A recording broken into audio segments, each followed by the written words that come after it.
September 19th, 1944. Lorraine, France.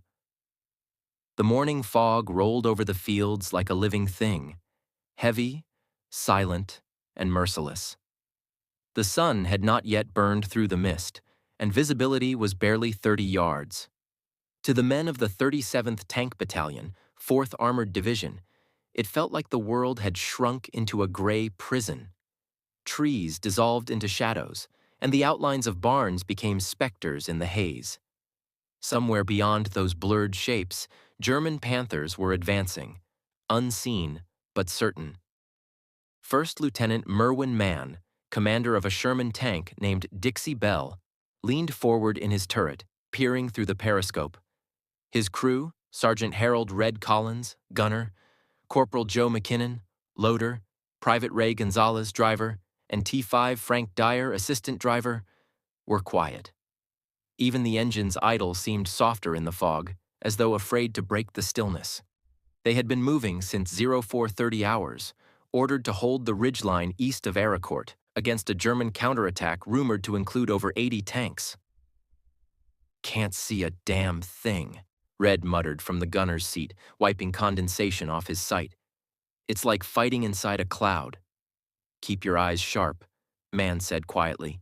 "They're out there. You'll hear 'em before you see 'em." The crew had learned that lesson the hard way. Over the last week, the Germans had thrown everything they had to stop Patton's Third Army from driving deeper into Lorraine. The 111th and 113th Panzer Brigades, filled with the new Panther tanks, had crossed the Moselle and were pushing toward Nancy. American recon had reported their columns moving through the villages of Les and Rechicourt, but in this weather, maps meant little. Fog erased direction, erased distance, even erased courage. Mann's tank sat hull down behind a low hedgerow. The gun was loaded with an armor-piercing M62 round, standard issue. Everyone knew it wouldn't penetrate a Panther's front plate. 80 millimeters thick, sloped to nearly double its effective resistance. In the open, a Panther could kill a Sherman at 1,000 yards. The Sherman, in return, needed to flank within 200 and pray the shot hit the side. But in this fog, the battlefield was an equalizer. From somewhere to the right, a faint rumble carried across the mist, deep, steady, mechanical. Everyone froze. "That's not one of ours," McKinnon whispered. Mann raised a gloved hand. "Hold fire." Wait for visual. The sound grew louder. The slow, confident rhythm of Maybach engines. Panthers. At least 2, maybe 3. Through the mist, black shapes emerged, hulking silhouettes, long guns glinting faintly in the dim light. The Panthers were in column, advancing north, unaware they were heading straight toward Mann's platoon. "Gunner, tank front, 10 o'clock, 200 yards, Mann said, his voice low but firm. "I got movement," Red replied. "Can't see the cross yet, fog's too thick." "Stand by," Mann ordered. He knew their 76mm wouldn't do much head-on, but the engineers had slipped something new into his ammo rack 2 days earlier, experimental shells marked T4 HVAP, tungsten-core, high velocity. Only 5 of them were in the entire tank. He reached down, tapped McKinnon's shoulder. "Loader, HVAP, 1 round." McKinnon hesitated, then pulled open the ammo rack. The crate was small, stenciled letters reading M93, tungsten-core, priority A1. Inside, the rounds gleamed different, slimmer tips, silver-gray body, lighter casing. He slid one out, feeling the balance, strange, almost hollow at the rear. "HVAP up," he said, ramming the round into the breech. The metallic clank echoed through the turret like the toll of fate. Outside, the fog swirled as the lead Panther halted. Its commander, unaware of the ambush, popped his hatch for a better view, a dark silhouette against the mist. The German tank's 75mm gun traversed slowly, hunting. "On the gun," Red said. "Target center mass. Fire!" The Sherman rocked back. The shot cracked the silence like thunder, vanishing into the gray. For half a heartbeat, nothing. Then, a flash. A fireball bloomed where the Panther stood. The explosion tore its turret clean off the hull, flipping it sideways. For a moment, the fog glowed orange. Then darkness returned, and the smell of burning fuel filled the air. "Hit confirmed," Red shouted. "It went through him like butter." Man's pulse pounded. "Traverse right." Second target, 10 yards back. Another shape loomed. The Sherman fired again. The tungsten-core screamed through fog, struck the Panther's mantlet, and detonated the ammo inside. The second tank erupted, flames licking through the hatch. The German formation panicked. Engines revved, treads clanked, and their radio chatter crackled through the mist. One Panther reversed blindly into a ditch. Another fired into the fog, shells whistling harmlessly over the American line. The fog amplified every sound.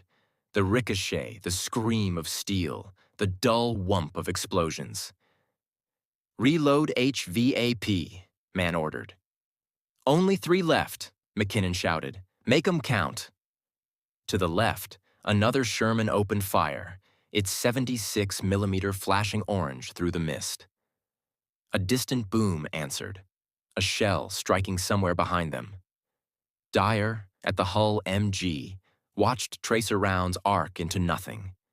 Then, silence again. The fog swallowed the world once more. Smoke drifted low across the ground, mixing with the mist, turning everything a dull gray-brown. Man listened. The creak of cooling metal, the faint hiss of flame, the heartbeat of men realizing they'd survived. In his headset, the radio crackled. "C Company to all tanks, hold position. Panthers retreating south. Good shooting out there." Man didn't answer right away. He was still staring through the periscope at the wrecks ahead, dark silhouettes barely visible through haze. He exhaled, slow and shaky. "2 Panthers, one morning," Red said softly. "Never thought I'd see that." Man nodded. Neither did they.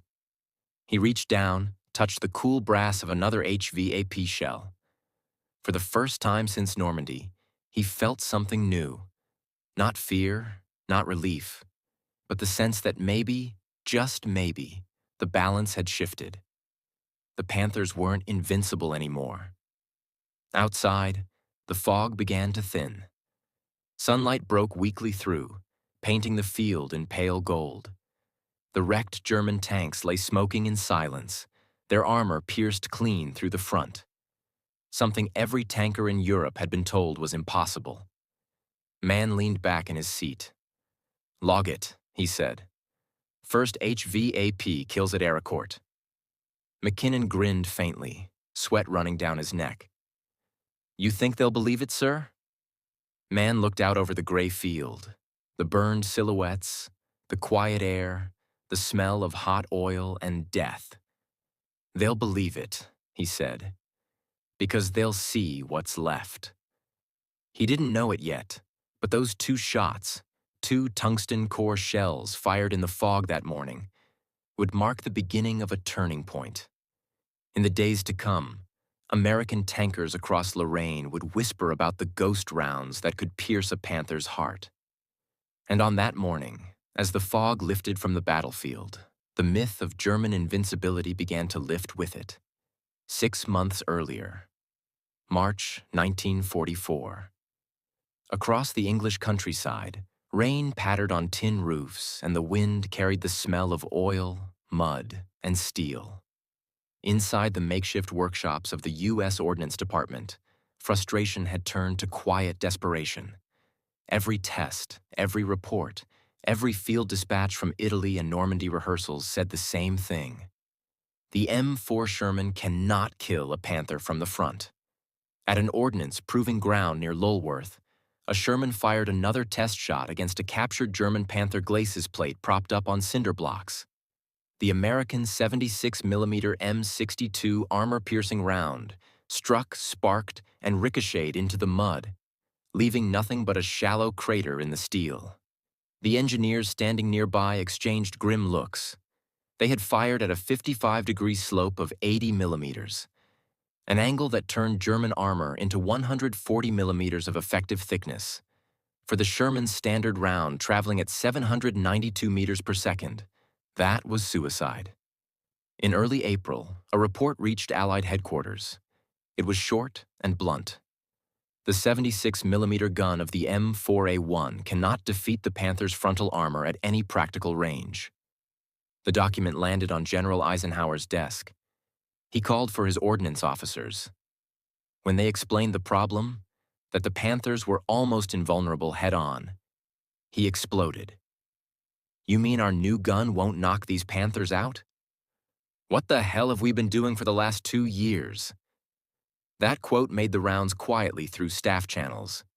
It was not meant for public ears, but every officer in the chain of command knew it word for word. The 76-millimeter gun had been delayed from the D-Day invasion because senior armor officers had insisted the 75-millimeter high-explosive round was better for infantry support. No one had expected the Germans to deploy hundreds of Panthers in Normandy. By May, tank crews in England knew the rumors. They had seen the photos from Italy. Panthers shrugging off hits that would have gutted a Panzer IV. American gunners called them head-on monsters. The ordnance engineers at Aberdeen Proving Ground back in Maryland took those photos personally. To them, it wasn't a matter of pride, it was a matter of survival.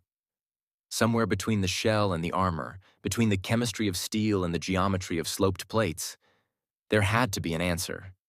At Aberdeen, under gray skies and guarded fences, a small team of metallurgists and physicists began to rethink the very idea of penetration. One of them, Dr. Charles Wiley, a young engineer from DuPont, ran his fingers over a recovered Panther glacis. "We can't make the gun stronger," he said. "We make the bullet smarter." Wiley's team proposed a radical approach, using a core made of tungsten carbide, a metal nearly twice as dense as steel and harder than anything except diamond. The challenge wasn't the idea, it was getting the material. Most of the world's tungsten came from Chinese mines and Portuguese colonies. Every ounce was already committed to machine tool production, aircraft engines, and armor-piercing bombs. But the reports from Europe were getting worse. At Carrington and St. Lo, Shermans were knocked out faster than replacements arrived. Crews learned to aim for tracks or the thinner side armor. Entire platoons had to outflank a single Panther. In May 1944, Ordnance received an urgent memo from the Armored Force Board. "Our tank destroyers cannot guarantee frontal penetration on German Mark V. Immediate solution required." The phrase "immediate solution" was government language for panic. At Aberdeen, work began on a prototype called the T4 hypervelocity armor-piercing round. The concept: fire a lighter shell faster, much faster. A standard steel shell wasted mass on its body. The new design used an aluminum outer casing to hold a small, incredibly dense tungsten core at its tip. Less weight meant higher velocity. Higher velocity meant energy on impact. In June, the first test rounds were fired. The muzzle flash was sharper, the report louder, and the velocity meter screamed past 3,400 feet per second. When the tungsten core hit armor, it didn't shatter. It drilled. Plates that had shrugged off steel rounds were suddenly punctured cleanly, leaving holes the size of a fist. One ordnance officer wrote in his notebook, "It doesn't break it. It punches through like a hot nail through ice." The data stunned everyone. At 500 yards, the T4 could pierce 200 millimeters of vertical armor, more than any 76-millimeter shell before it. But success brought new headaches. Tungsten was so rare that every round was worth almost as much as a rifle. America could not produce them in mass quantities without robbing its own aircraft factories. That scarcity created fierce arguments in Washington. Some officers demanded that the T4 project be canceled as impractical. Others, like Brigadier General Gladian Barnes, argued that even a few per tank could make the difference between life and death. Barnes won, barely. Production was approved under the new designation M93 HVAP, high-velocity armor piercing. Still, logistics officers warned that at best, each Sherman might receive only 5 rounds. The rest would remain the old M62s. It wasn't ideal, But it was hope, a secret weapon to even the odds. By July 1944, the first small shipments left the factories. Wooden crates stenciled T4 HVAP, Priority A1, were loaded onto Liberty ships bound for England. At the same time, on the continent, American tankers were paying dearly for every yard of ground.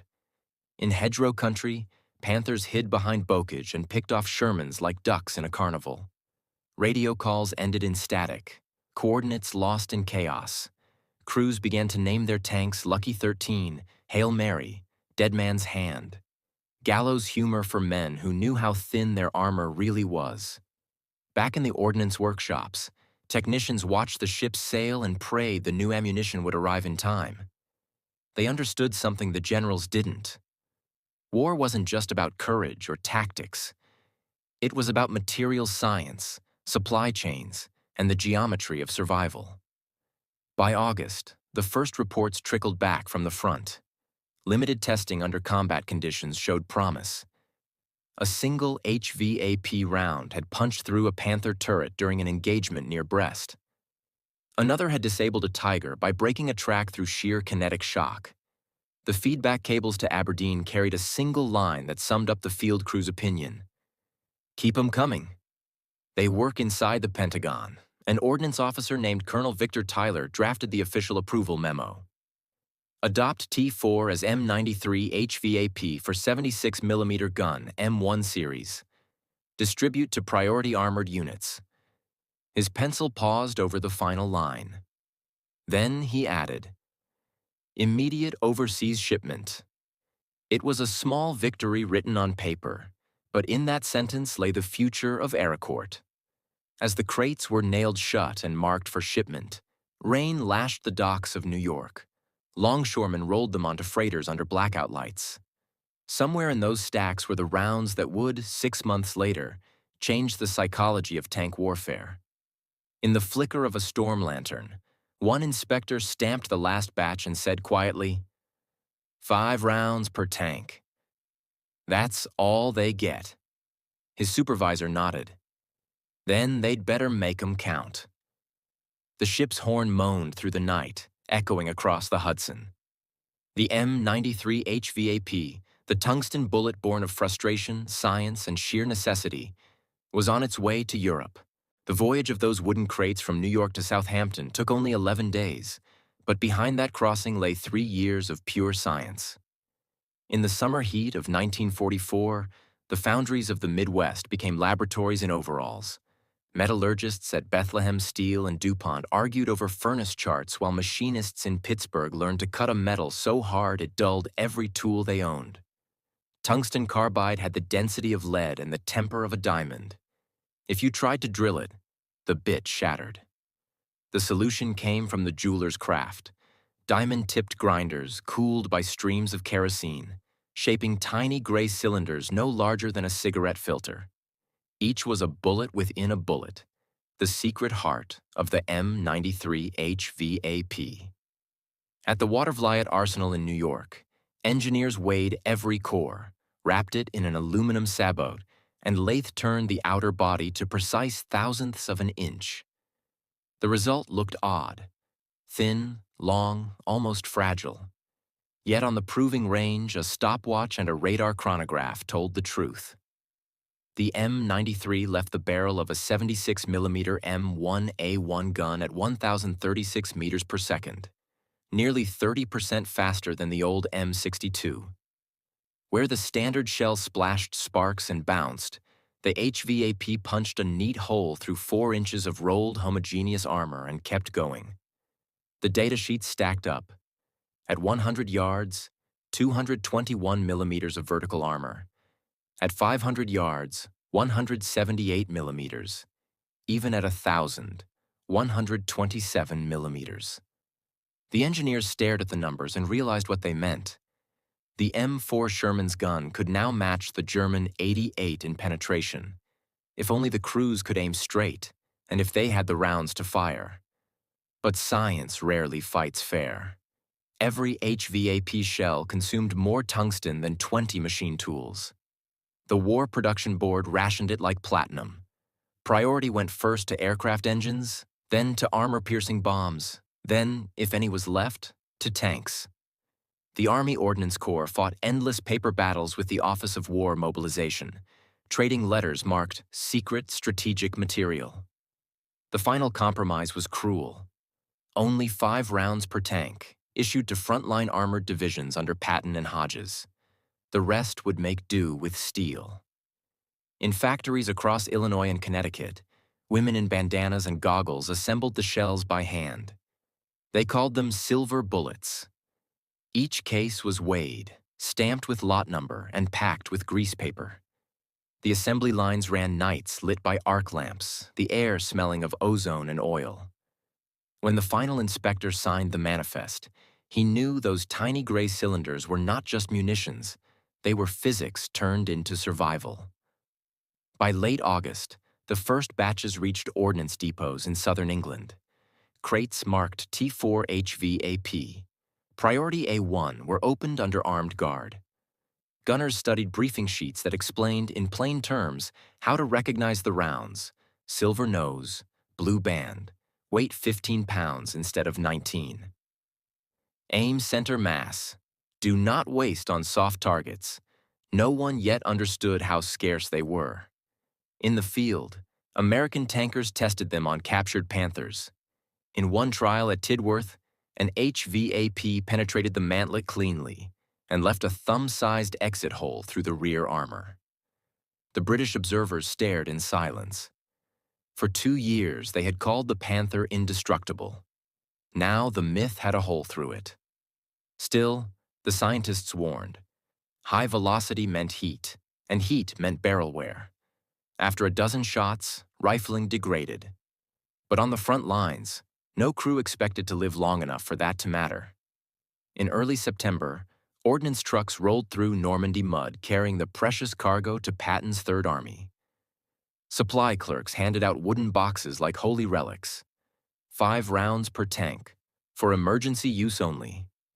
The men treated them that way. Some crews painted a silver star on their turrets for each HVAP they fired in anger. A sergeant from C Company, 37th Tank Battalion, wrote home, "They gave us 5 magic bullets. They say they'll go through a panther's nose. If that's true, I'm keeping mine for Judgment Day." In Aberdeen, Dr. Wiley and his colleagues followed every field report that came back by telex. When they read that a panther had been killed head-on at Arracourt, they passed the telegram around in silence. It was the proof of concept they had risked their reputations for. What those engineers understood, and the tankers who loaded the rounds felt in their bones, was that warfare had crossed an invisible threshold. Victory would no longer depend solely on courage or numbers. It would hinge on density, velocity, and the purity of metallurgy. The bullet had become an equation. As autumn winds swept the factories and Europe prepared for its next storm, the men who had forged the M93 HVAP stepped back from their machines, hands black with graphite, eyes bloodshot from the glow of molten metal. They didn't know where their creations would land, only that somewhere, some tank crew pinned in a foggy field might chamber one and live to see another dawn. And so the shipments continued eastward, small, precious veins of tungsten and hope, toward the fields of Lorraine, where fog and steel were waiting to meet again. September 19th, 1944. Lorraine, France. The fog returned like a living wall, swallowing light and sound until the battlefield ceased to exist. For the men of Patton's 4th Armored Division, it felt less like morning and more like the inside of a storm cloud. The villages of Arracourt and Les vanished behind a curtain of gray. Even the nearest hedgerows were ghosts. Radios hissed and popped with static. Engines idled under tarps, their exhaust hanging low and white. Somewhere out there, invisible in the mist, the 111th and 113th Panzer Brigades were moving west. 80 Panthers, 10 Panzer IVs, and a scattering of half-tracks, nearly a full brigade, advancing into nothing. At 0545 hours, Captain Kenneth Lamison of C Company crouched in his turret, eyes pressed to the periscope. "We hold here," he told his platoon. "Engines off. Wait for them to come." His tanks, 5M4A3, Shermans with the long 76mm guns, sat hidden behind a low ridge southeast of Arracourt. The fields ahead were open, but the fog was so thick it might as well have been a curtain of armor. They could hear the Germans long before they saw them. The deep, throaty idle of Maybach 5012s, the clank of treads, and the occasional grinding of a gear change. In the German columns, tank commanders peered through cupolas, straining to see the road. The plan had been simple: advance quickly, cut the American supply line, and roll into Arracourt by midday. But in the fog, navigation broke down. Radio coordination between the 111th and 113th Panzer Brigades failed. Panthers drove in circles, units overlapped, and one battalion veered south toward Arracourt without realizing it. The enemy they were supposed to flank now waited directly in front of them. Lamesson's gunner, Sergeant Frank Highland, whispered, "Hear that? Sounds close." "Hold," Lamesson said. He adjusted his headset. "All tanks, hold fire till I give it." Through the mist, black shadows began to form. Tall, broad silhouettes, the kind that made every Sherman crew's stomach tighten. Panthers. Moving in column, guns level, commanders standing half exposed. The lead tank was barely 75 meters away. Lamesson raised a hand.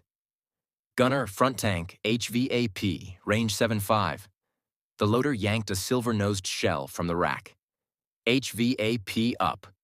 Fire!" The muzzle flash tore a hole in the fog.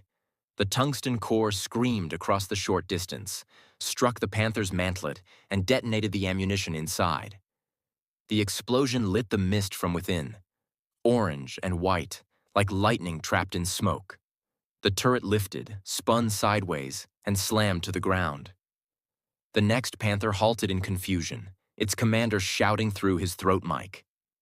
Lamesson's second tank fired, another HVAP, and the result was the same. A frontal kill that should have been impossible. For a few seconds, the fog flickered with bursts of orange and blue. German radio chatter erupted, frantic, overlapping. One voice shouted, "Find! Unsichtbar, enemy, invisible!" The Panthers fired blind, their shells screaming into the mist and exploding harmlessly in distant fields. Lamesson's men shifted position, reloaded, and fired again. Each HVAP round found a target. Within minutes, 3 Panthers burned, their silhouettes glowing dimly through the smoke. To the south, another Sherman platoon under Lieutenant Colonel Creighton Abrams caught a second German column moving along the road to Lizy. Abrams's tanks opened fire at point-blank range, using a mix of HVAP and HE. The tungsten rounds cut through frontal plates. The high explosives collapsed road embankments. German crews bailed out, only to be met by machine gun bursts through the fog. The battle had become a ghost fight, machines firing at shapes, gunners aiming by sound, commanders using memory instead of maps. By 0700, the entire German attack was unraveling. Deprived of reconnaissance and air cover, the Panthers had driven straight into prepared American positions. Patton's 4th Armored Division fought like a network of blind predators. Shermans firing, relocating, and vanishing back into the mist. Artillery observers, unable to see targets, used the flash of Panther guns as aiming points. Every time a German tank fired, shells rained down on its position moments later. One Panther, commanded by Oberleutnant Kurt Vendorf, managed to flank a hedgerow and fire at a Sherman only 50 meters away. The 75mm round hit the side armor squarely, but failed to detonate. The fog had dampened powder temperature. The shell misfired. The Sherman pivoted, its gun already loaded with the last HVAP round. The tungsten core struck the Panther's gun mantlet and blew through the breach. Vendorf's crew never got out. By 0830, visibility began to improve slightly. The fog thinned into layers, revealing the destruction. The fields near Les and Arracourt were dotted with burning panthers, their hulls split open like cracked shells. American tankers watched in disbelief. For months, they had been told a Sherman couldn't kill a panther frontally. Now, on this morning, they had done it again and again. Over the company net, someone said quietly, "They're running." It was true. The surviving German tanks were retreating south, their formations broken, radio nets jammed with confusion. Some commanders believed they had been ambushed by British Fireflies with 17-pounders. Others thought new American heavy tanks had arrived. None of them knew they had been beaten by science. A half-pound slug of tungsten moving faster than sound. Captain Lamison climbed out of his turret and stood on the hull, the cold air burning his lungs. Through the lifting fog, he saw fields littered with black hulks and rising smoke. "That's for all the boys who didn't make it past St. Lo," he muttered. By midday, the sun broke through, revealing the battlefield in full. Dozens of German wrecks, most with small, neat holes in their armor. Entry wounds the size of a fist. Ordnance officers later photographed them, measuring angles and thickness, confirming what the crews already knew. The HVAP had done the impossible. When reports reached Third Army headquarters, Patton read them with satisfaction. "Tell those boys they've done fine work," he said. "At Arracourt, it wasn't the tank that won. It was the men inside." As dusk settled over the smoking fields, mechanics reloaded the surviving Shermans. The tungsten rounds were nearly gone. Most tanks had one or two left. But morale, for the first time in weeks, was sky high. They had met the Panther on its own ground and lived. The fog would come again that night, drifting back over the hills, covering the wrecks of both sides. But for the men who had fought there, it no longer felt like a threat. It was a witness.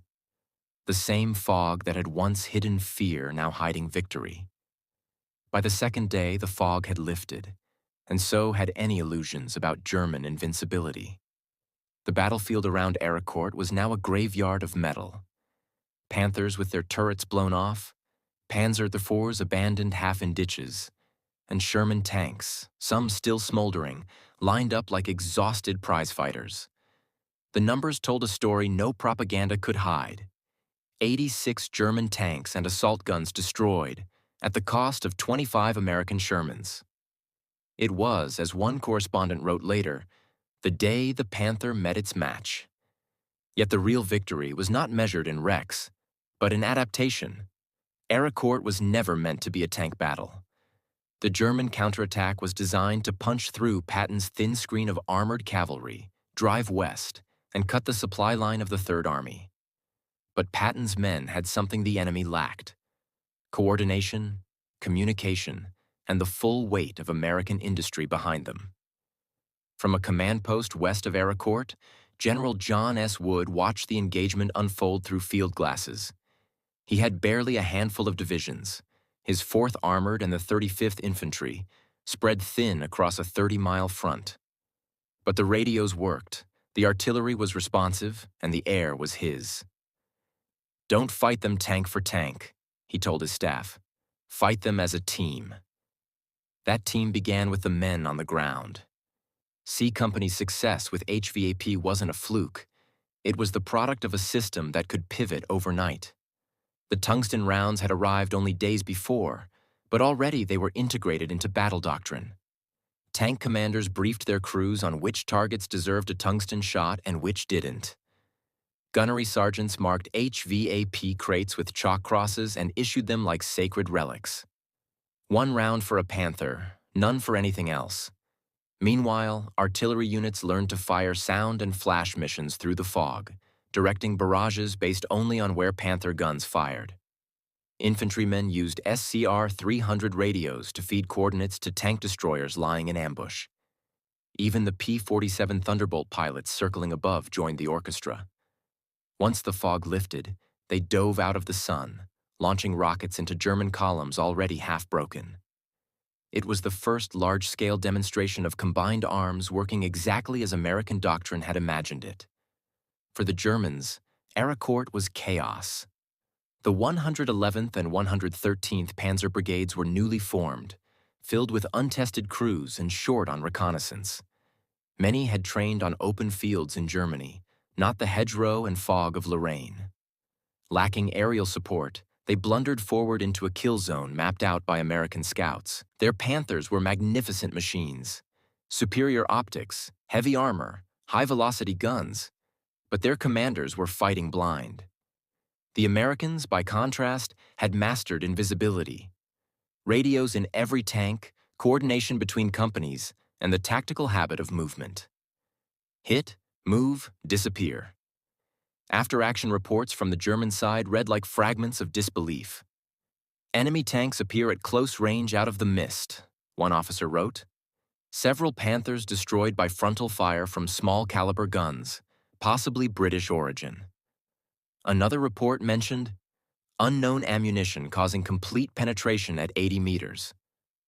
German engineers, when they inspected the wrecks, were stunned to find entry holes smaller than a thumb, clean and precise. The tungsten cores had sliced through their armor as if it were soft metal. Back at Patton's headquarters, the intelligence officers pinned those same photos to briefing boards. The general studied them, cigar clenched in his teeth. "You see that?" he said to his aide. "That's not luck, that's logistics." He was right. Behind every round fired at Arracourt lay the invisible machinery of a continent. Foundries in Pittsburgh, chemical plants in Delaware, and convoys crossing the Atlantic. The same industrial web that built Liberty ships and B-17 had now turned its genius toward one small shell that tipped the scales of armored warfare. Even as the smoke cleared, engineers were already learning from the fight. Field ordnance teams collected damaged HVAP shells, measured impact angles, and sent data back to Aberdeen. Within weeks, they were refining sabot balance and tracer composition. The war was still raging, but the scientific loop between battlefield and laboratory had become a production line of improvement. To the men who fought there, it was simpler. Sergeant Red Collins, one of Merwin Mann's gunners, later wrote in a letter home, "We were told our tank was outclassed. But that morning, with one of those silver rounds, I saw a Panther blow sky high. Maybe it wasn't the best tank in the world, but it was the best damn crew." The myth of the Panther's invulnerability died in those fields. What replaced it was a new kind of confidence. The belief that technology, used smartly and sparingly, could offset brute strength. Patton's command recognized it immediately. He called it the victory of the man inside the machine. In the weeks that followed, the 4th Armored Division used that same rhythm, move fast, strike first, vanish again, to repel every German thrust in Lorraine. When German prisoners were interrogated, many spoke of new American shells that tore through armor without warning. Some believed they were being hit by experimental British guns. Others blamed Allied air power. None realized the truth. It wasn't a new gun at all. It was a better idea fired through an old one. Behind every tungsten round fired at Arracourt lay a paradox. The United States had nearly limitless steel, oil, and manpower, but not enough of the one metal that could pierce a Panther. So, America rationed brilliance.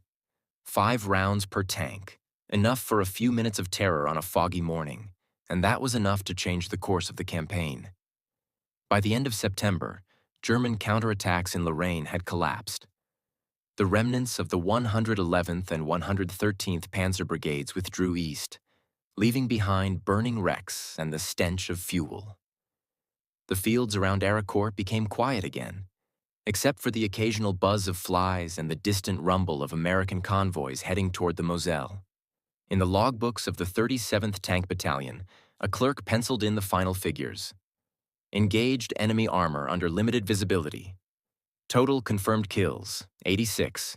Ammunition expended, 29 HVAP, 132 M62. Below it, someone added a single line in grease pencil. Not bad for a foggy day. The industrial miracle that began in a lab at Aberdeen had proven itself on the fields of Lorraine. In that fusion of science, sweat, and coordination lay the secret of modern war. The tungsten-core shell was only a tool. The victory belonged to the men who knew when to use it. That foggy morning, the Shermans of the 37th Tank Battalion didn't just destroy German armor, they rewrote the psychology of battle. From that day forward, every American crew that climbed into a tank knew something the enemy no longer could claim. The fear was mutual. By the time the fields around Arracourt had turned to autumn mud, the echoes of that fog-shrouded battle were already spreading far beyond Lorraine. The story traveled through mess halls, across supply depots, and back to Washington. A tank platoon had faced the vaunted Panthers head-on and won. The reason, whispered through every armored battalion, was those new tungsten shells. What had begun as a desperate experiment in metallurgy had become legend. At Aberdeen Proving Ground, Colonel Victor Tyler read the after-action reports with a grim smile. The data confirmed what his engineers had promised. The M93 HVAP had changed the geometry of war.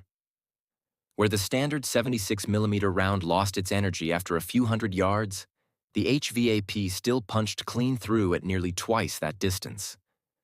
But the reports revealed more than science. They told of a shift in morale. American crews who had once spoken of Panthers with awe now talked of them as prey. That psychological reversal mattered as much as any piece of steel. In 1943, German tank crews had rolled into battle expecting to dominate.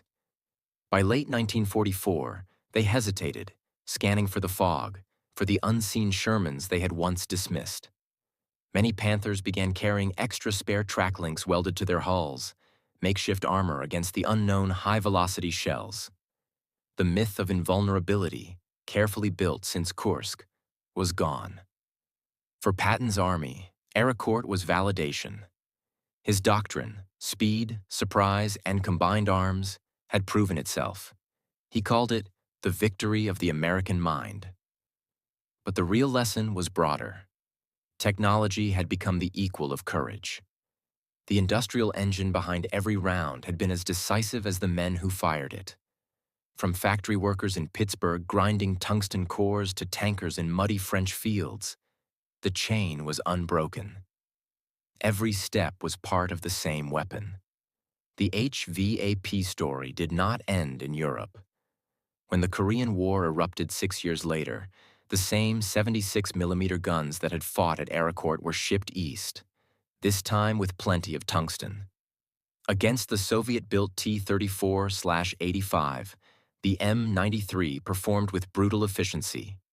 American tankers who had once rationed their silver bullets now carried full racks.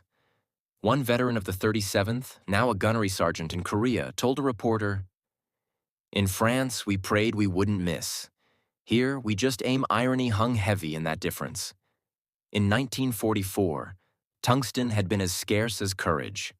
By 1950, industry could produce it by the ton. The United States had learned how to turn scarcity into mastery. Out of those lessons grew an entire lineage of tank ammunition. The post-war armor-piercing discarding sabot, the fin-stabilized penetrators, the depleted uranium rounds of the Cold War. Everyone traced its ancestry back to that first idea born at Aberdeen, to make the bullet smarter, not the gun bigger. Colonel Crichton Abrams carried that memory forward too. He had commanded at Arracourt and watched his outnumbered Shermans carve through German armor by coordination, not brute force. When the time came for him to shape the next generation of armored warfare, his philosophy became doctrine. The tank is only as good as the crew, and the crew is only as good as its logistics. Decades later, the main battle tank that bore his name, the M1 Abrams, would fire a kinetic penetrator made not of tungsten but of depleted uranium, a direct descendant of the HVAP principle. Denser, faster, unstoppable. The evolution of an idea forged in fog. Historians would later call Arracourt the American Army's finest hour of armored combat in Europe. Not because of the numbers, but because it represented a turning point in belief. The Panther had been a marvel of German engineering, but it was slow, maintenance-heavy, and dependent on perfect conditions. The Sherman, mass-produced and often underestimated, embodied something else entirely: adaptability. It was a machine designed not for perfection, but for improvisation. And that, more than armor thickness, won wars. In Germany's shattered archives, post-war analysts found memos from panzer officers describing the Lorraine battles. One line stood out: "The Americans fight as if their weapons learn faster than ours." That was the legacy of tungsten, the merging of science and speed, of engineers and soldiers speaking the same silent language of innovation. Today, the fields of Arracourt are quiet again. Wheat grows where the panthers burned.